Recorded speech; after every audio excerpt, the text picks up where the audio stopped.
What's up, YouTube? It's Nemo, and I am here today to basically predict how I feel like Chipotle Nationals is gonna go. I recorded that part multiple times because I keep saying Geico Nationals. It's weird now with it being Chipotle Nationals. I once remember when it was Dick's Nationals. But this year, first year of Chipotle Nationals, and if we look at these first round matchups are all good games. Like in this first round, there's nothing but good games other than the Montverde game, because anybody who plays Montverde this year technically really isn't a good game.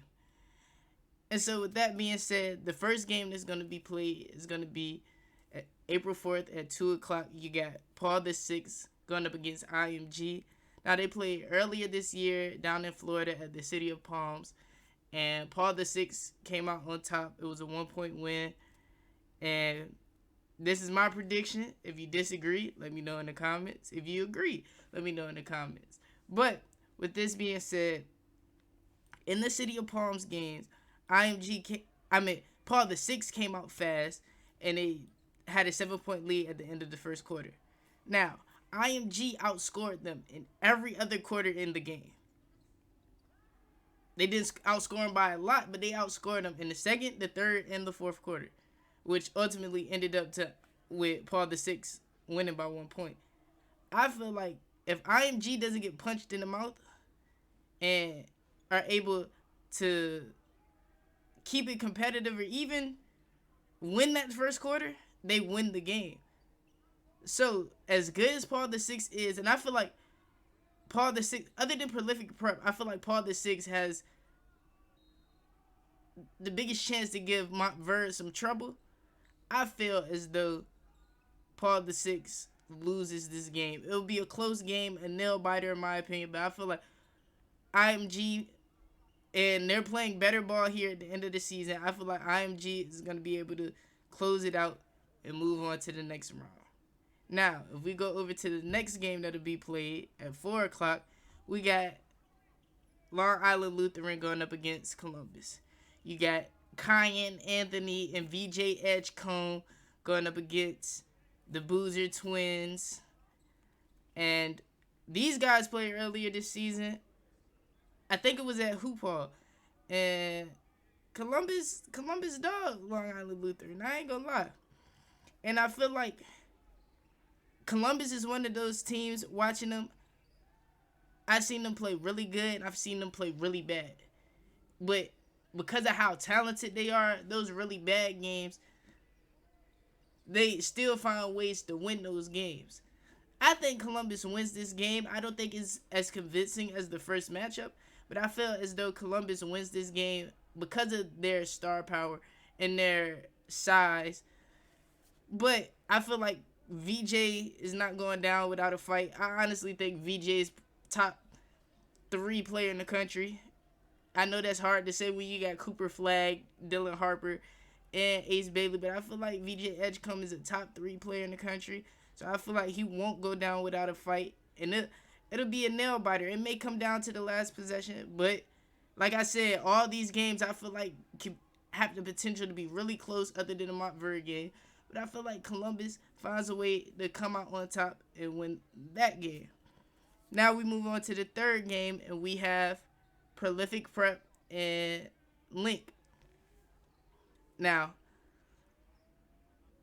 this might be the best game of the tournament as a first round game. Like, I'm being so serious. Like last year, the Blue King game where he hit his buzzer beater, to me, unless the Montverde Sunrise game, that's up there too. But that Blue Cane comeback against Prolific, that was probably the best game of all the Geico Nationals last year, in my opinion.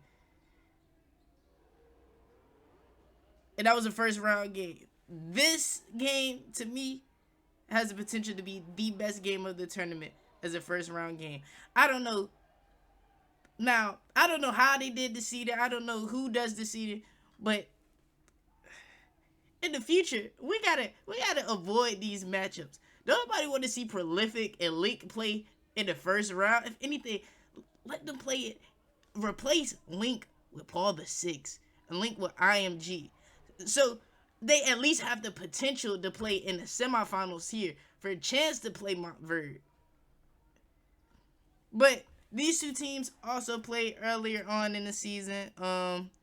Prolific Prep came out with a 1-point victory. Now, that game, the ending of that game was horrible.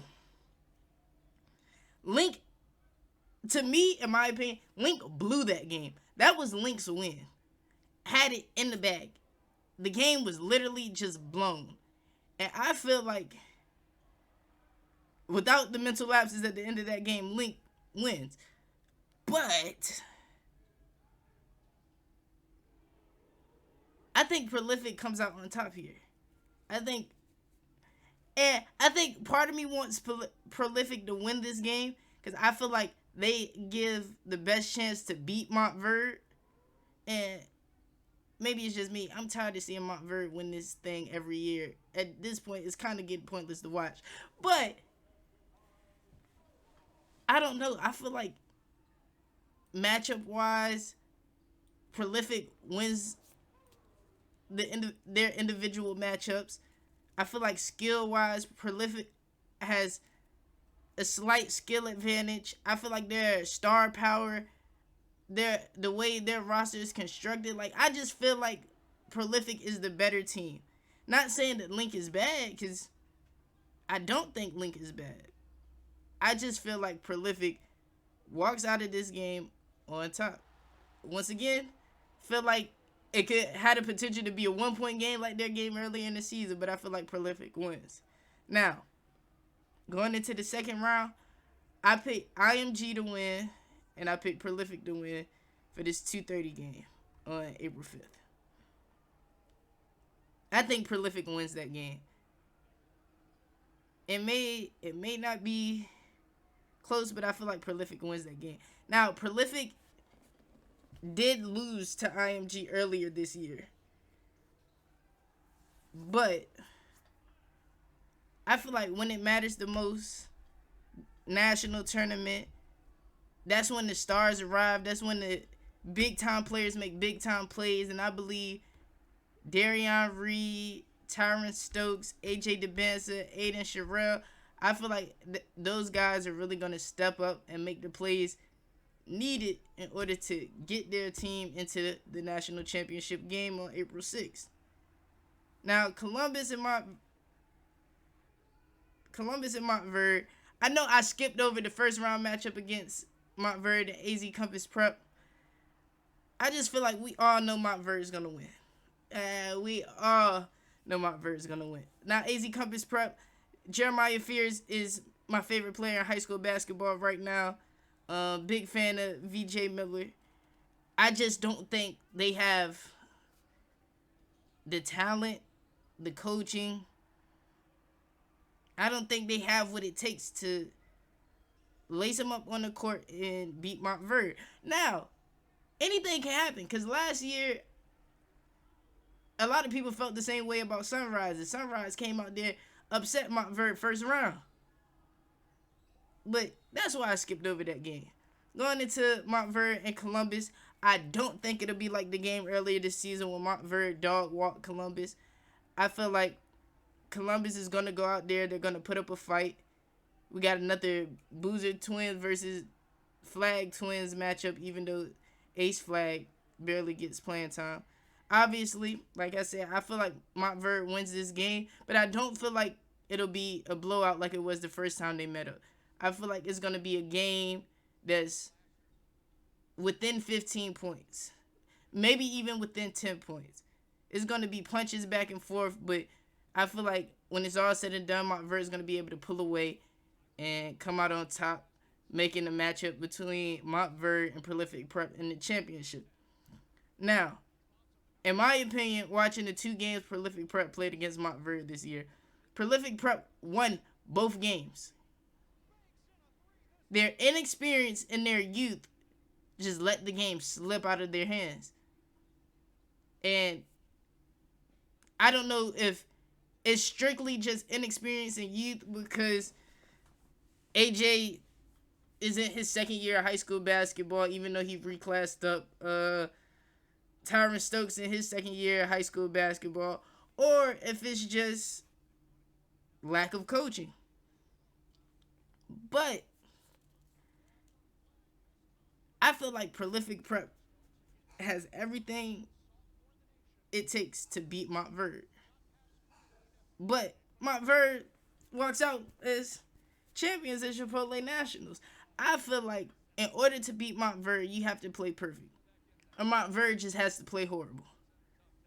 And up until this point, we have yet to see a game where Montverde just comes out and stinks the bed.